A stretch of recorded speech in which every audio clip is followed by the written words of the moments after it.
Representative Joel Chua, duda raw ho sa biyahe ni former President Rodrigo Duterte doon sa Hong Kong. Ano po, mga kaboses? Ayon ho kay Representative Joel Chua, duda siya ho sa sinabing dahilan ng pagpunta ni former President Duterte ay upang makipagkita ito sa mga overseas Filipino workers.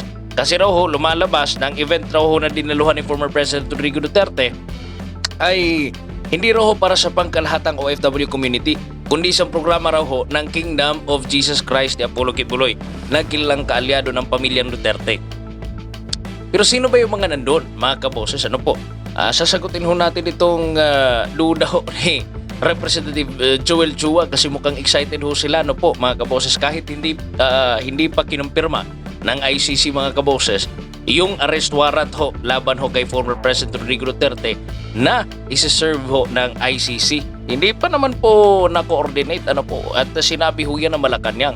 Ang sinabi pa nga ho ng Malacanang, ihanda sila makipag-cooperate kung sakaling meron na, mga kaboses. Itong si Chua napaka-excited, mga kaboses, at kagaya ng mga mainstream media, ano po, na talagang napapakalat ng fake news, ano po, at yung mga lakad ni former President Rodrigo Duterte na nagkataon na siguro, mga kaboses, binigyan ng mga mali siya, ano po. Sabi ho nila na hindi raw ho pangkalahatang OFW community yung pinunta ni former President Rodrigo Duterte, kundi isang event mula ho sa Kingdom of Jesus Christ ni Pastor Apollo Kibuloy, mga kaboses.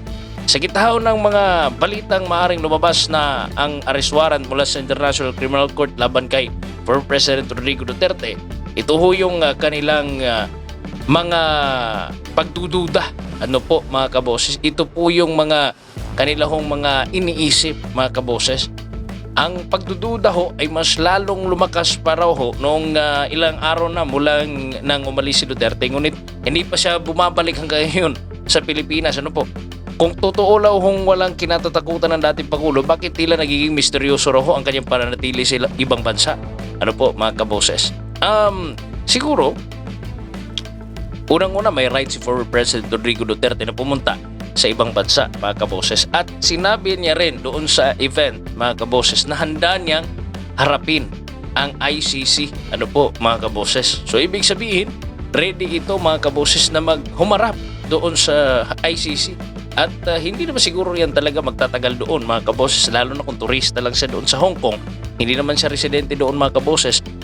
Hayaan muna natin, ano po, na bigyan ng panahon yung dating presidente, mga kaboses, na magliliwaliw doon sa Hong Kong, ano po, at maggala doon sa Hong Kong, mga kaboses. So, ano ba yung ginagawa niya doon sa Hong Kong? Aside po dito sa pagkikipag-meet up po ng nitong mga OFWs doon, ano po, mga kaboses. Ito kasi yung problema, kasi sa politika ng ating Pilipinas, mga kaboses, paunahan ng propaganda.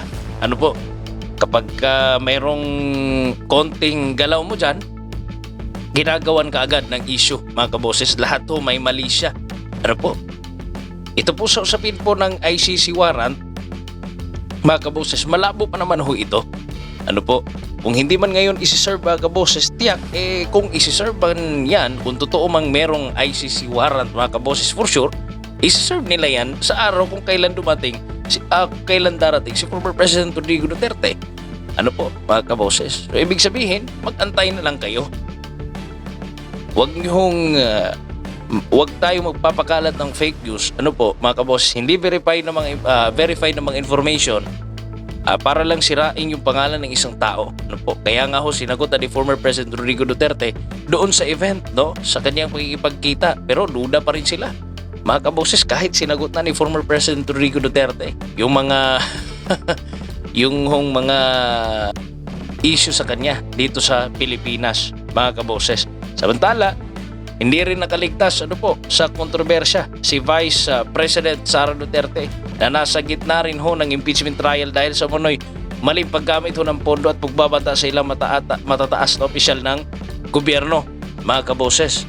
Ano po, dalawa ho sila inaatake ngayon ng gobyerno, itong mga malalakas na Duterte, former President Rodrigo Duterte at si Vice President Sara Duterte. Ano po, hindi pa man ho kumpirmado kung may arrest warrant nang inalabas ho ang ICC Malinaw ho na ang administrasyon ni Marcos Jr. ay nasa alanganin kung paano nila haharapin ang ganitong sitwasyon. Kasi nga ho, unang-una, hati po yung tao. Kung magbabase po tayo sa mga survey, napakalakas pa rin ho ng hatak ng mga supporters si former President Rodrigo Duterte.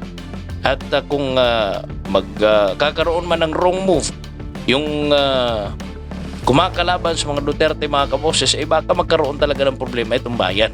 Kasi napakalakas pa talaga ng impluensya ng mga Duterte. Mga kaboses, doon nga sa Hong Kong, pumalakpak lahat ng mga OFW. OFW naman talaga yung mga nandun. Kasi mga nagtatrabaho yan doon sa Hong Kong. Regardless kung KOJC members ba yan o sino, mga kaboses. Ang tanong ngayon, handa nga bang ipatupad ng gobyerno ng Pilipinas ang anumang utos ng international community?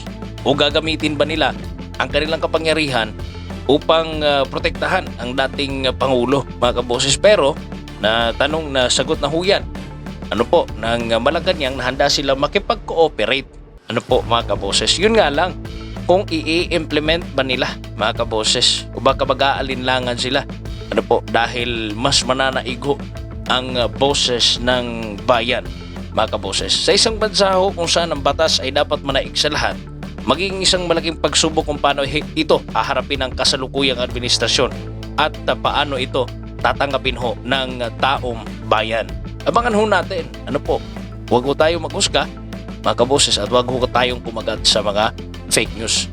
Hintayin ho natin yung statement ni former President Rodrigo Duterte dahil responsibilidad din niya, na harapin ang ICC, mga kaboses. Ano man ang mangyari, mga kaboses, kailangan niya itong harapin upang ipakita sa taong bayan na talagang wala siyang kasalanan, mga kaboses, at tanging gusto niya at hangad niya ang tunay na malayang bansang Pilipinas laban sa kriminalidad. Kayo, mga kaboses, ano hong reaksyon ninyo dito sa Malaysia ni Representative Joel Chua?